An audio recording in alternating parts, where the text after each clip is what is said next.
30 points of risk to make 125 points. I'm at a $71,000 balance in a 50K.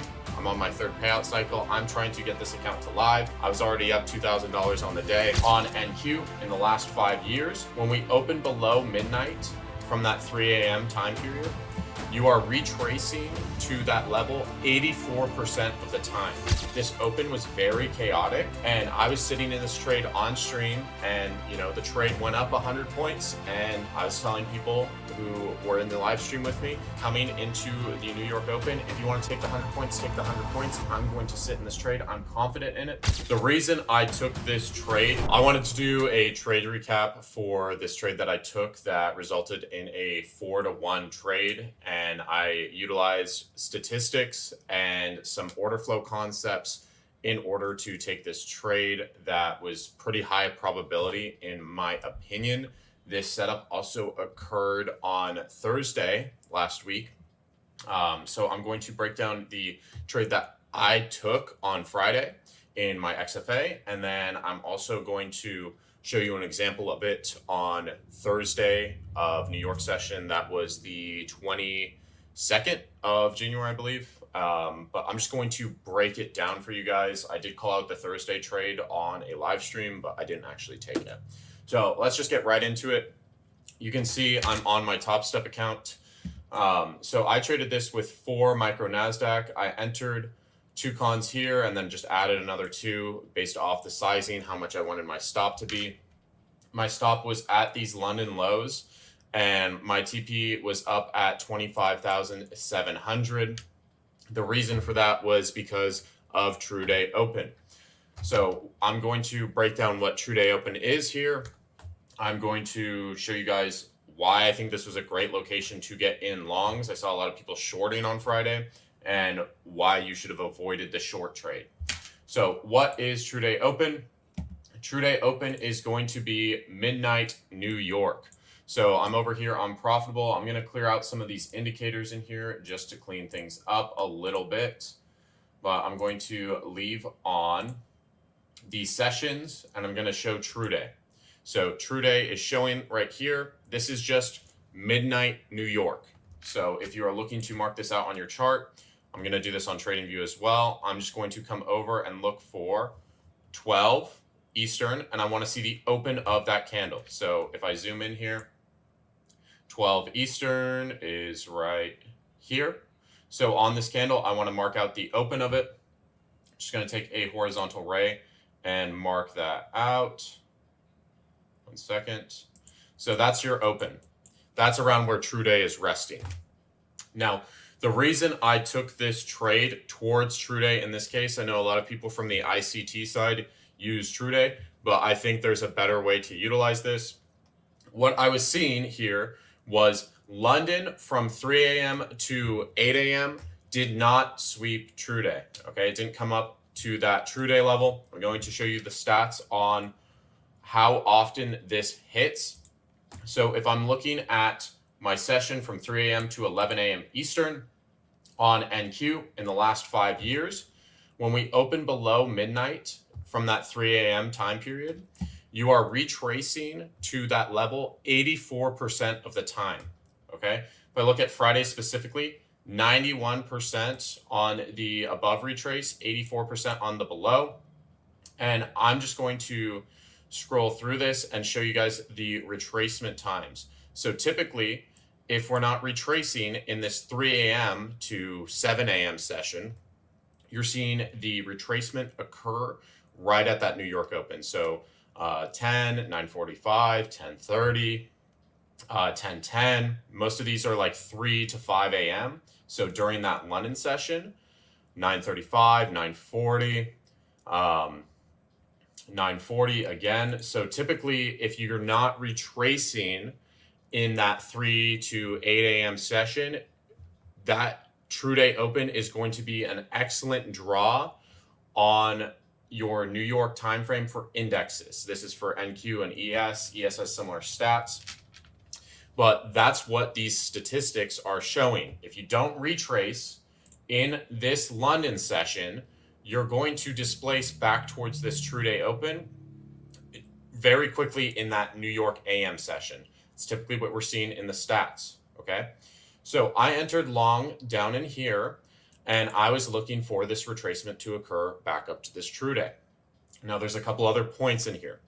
I have this fixed range volume profile for this range that we've been trading in the last 2 days.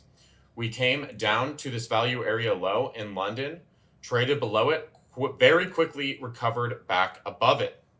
In the pre-market session, we trade back down towards that value area low, and we start to get pickup from buyers above it.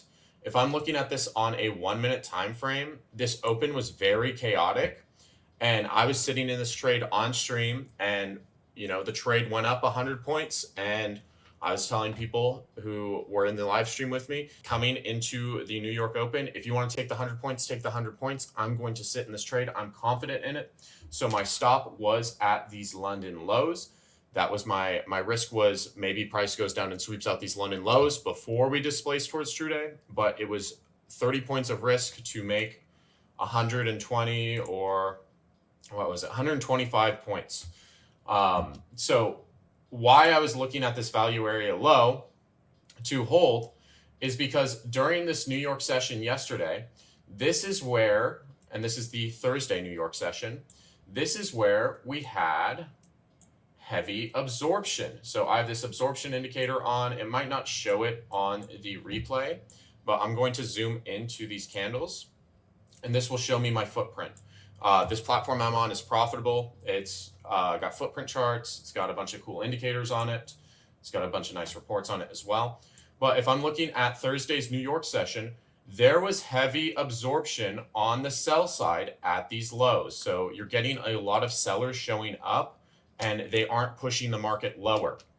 So this is what I want to be aware of. This area down in this 25,550 region, that's where you're seeing a lot of absorption from the sell side. So sellers aren't getting rewarded below this level, even though they're hitting the ask extremely hard.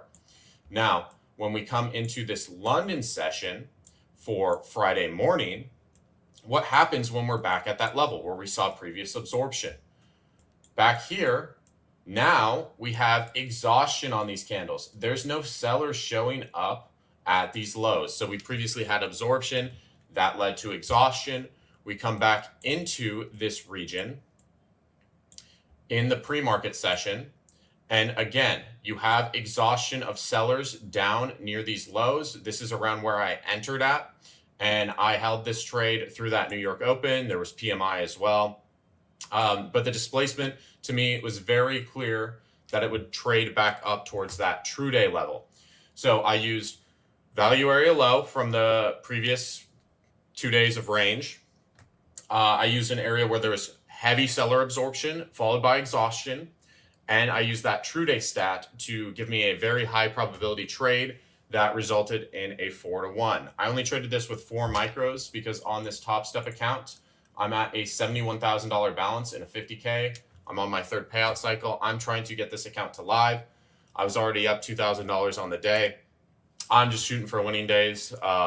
And I had a trailing drawdown of $1,000. So if I lost $1,000, then, my account gets locked. I'd still be up $1,200. But yeah, I sized a little bit lighter on this. Just taking the trade on live. I don't really like to trade heavy size on lives because I think it encourages bad habits. But this was the trade, guys. The other trade I want to show you guys is from Thursday's session. Very similar setup where this London session, and I'm going to get rid of this volume profile just so it's pretty clear. This London session from 3 a.m. to 8 a.m. does not retrace to true day. So I'm going to go ahead and mark out my true day. Where's the 12 a.m. candle? It's right here. So this London session from 3 a.m. to 8 a.m. didn't trade towards this true day. It didn't hit this true day open. So coming into this New York Open, I called this out. I said, we're probably going to trade towards that true day in the New York session. I didn't actually take this trade. I took the reverse trade. I longed this down here based off the absorption. But I called this out where, in London, you didn't come down and sweep this true day. This is most likely the draw. Why? Well, the stat tells me from 3 a.m. to 11 a.m., most of the time you are trading back down towards that true day level. So whenever you see this setup where London from 3 to 8 doesn't go and sweep out that true day, expect that to be a draw for that New York AM session very early in the session. This doesn't happen a lot, but when it does happen, if I'm looking to take longs in this region, I want to be really cautious because I know this true day didn't swept and we're probably going to displace back down towards that level. So this was the trade breakdown. I used some light order flow. I used some statistics on this trade, some volume concepts as well. But I just really wanted to break it down and show you guys how I'm using these statistics with order flow and volume concepts to frame trades and take high RR trades. If you enjoyed the video, leave a like, leave a comment down below, hit the subscribe and the bell notification, and I will see you guys in the next one.